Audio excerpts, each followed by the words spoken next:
Welcome to the Blind Loyalty Challenge. I am Amanda Cromhote from Truth Loyalty and the Blind Loyalty Trust. We interview world leaders in loyalty blindly. The challenge is about creating loyalty insight spontaneously and about a lot of fun. Simultaneously, it is about raising the awareness of the Blind Loyalty Trust, and 100% of the proceeds from my book, Blind Loyalty 101 Loyalty Concepts Radically Simplified, go towards the trust. We hope you enjoy the Blind Loyalty Challenge. Today's Blind Loyalty Challenge connects Belgium with South Africa. I'm very excited to introduce the founder and CEO of Stampix, Simon Tavernier. Simon, welcome to the Blind Loyalty Challenge. Hey Amanda, good to be here. Thanks so much for the invitation. Yeah, we've known each other for many years, and it was just super to catch up with you recently. And I know this conversation will be thoroughly insightful, but I don't think the question that you're going to get given as your first question is going to be a challenge for you at all. It's set by Max Byloff from Comark, CEO of Comark, and his question couldn't be more plumb for anyone else. His question is, how do you separate transactional and emotional loyalty? Ooh, that is right up our alley, I have to admit. So thanks for that question, and a small link to a Comar conference where we met just recently.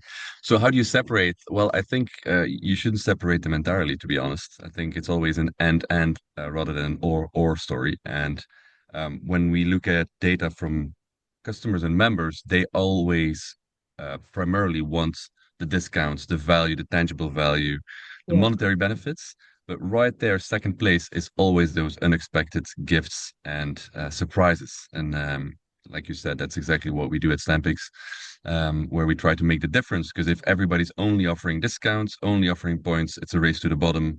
It's deal loyalty. It's not real loyalty.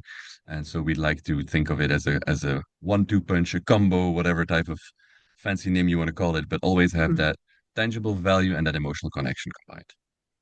Yeah, stunning. I mean, when I saw his question, I was like, this is absolutely perfect for you. And it actually leads to my second question. Chapter 96 in Blind Loyalty is about emotional loyalty. No surprise there. So my question is, how do you actually measure emotional loyalty? Yeah, that's another tough question because when you go to conferences like we both do, it's always a topic, emotional loyalty, how do you create it? And we actually did a little research on this topic and have developed a framework at Stampix around emotional loyalty. Um, when we look inside the brain, and I'm not going to go all neuroscience here, but there's actually a couple of things that happen when we create an emotional connection.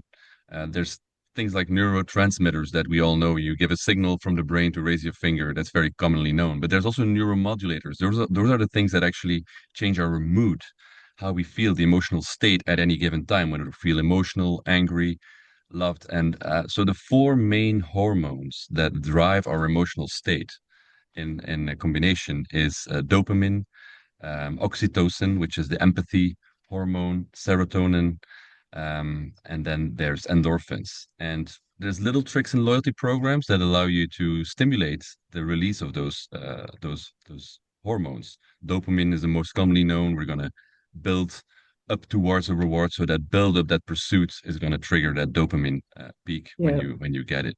And so this is not really measurable, but it's just a nice little way to think about the tactics that you implement in your loyalty program is, okay, I'm working on this level. What can I do to stimulate, let's say, oxytocin? That's empathy, that's connection. So there's something I can do for the family space. So it's more like little hooks than real measurability. When we then want to measure it, we can look at surveys and measure your attachment to a brand. So this typical the NPS question would be one way to measure your Yeah. connection.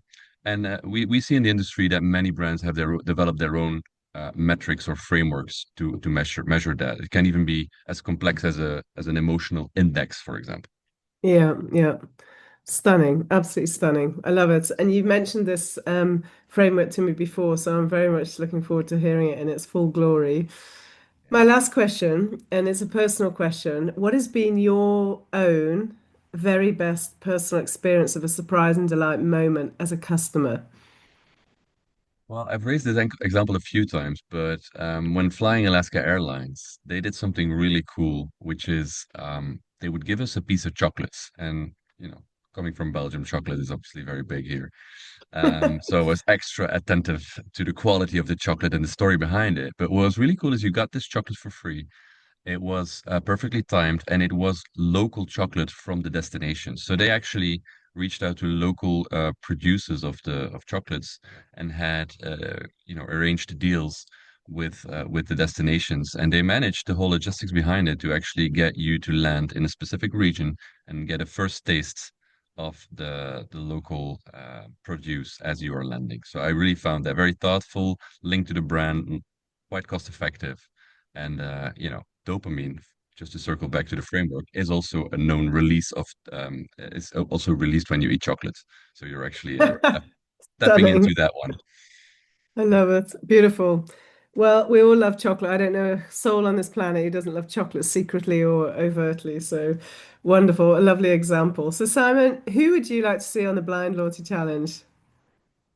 Well, we were talking about airline. My example was an airline. I think I'd love to nominate actually two folks from the airline space, if that's okay. So I've got two Yeah. Germans for you. Pick your poison. Pick your poison. We've got Klaus from Miles and More, Klaus Walter, great guy, Yeah. very knowledgeable, and then Marcel Pose from Eurowings, also a German airline. So yeah, Amazing. looking Super. forward I to don't see know them on. Klaus.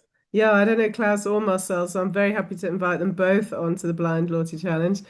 And what about a future question to maybe to them or to someone else?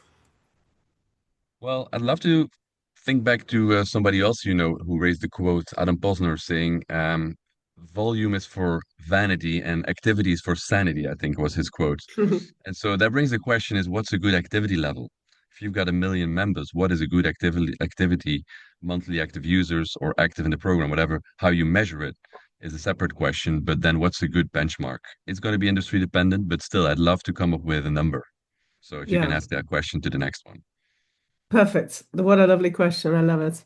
So we go from beautiful emotional connections to the hardcore KPI of activity levels. So I love it. Full circle. Thank you, Simon, for doing the Blind Loyalty Challenge. Lovely to be here. Thank you, Amanda.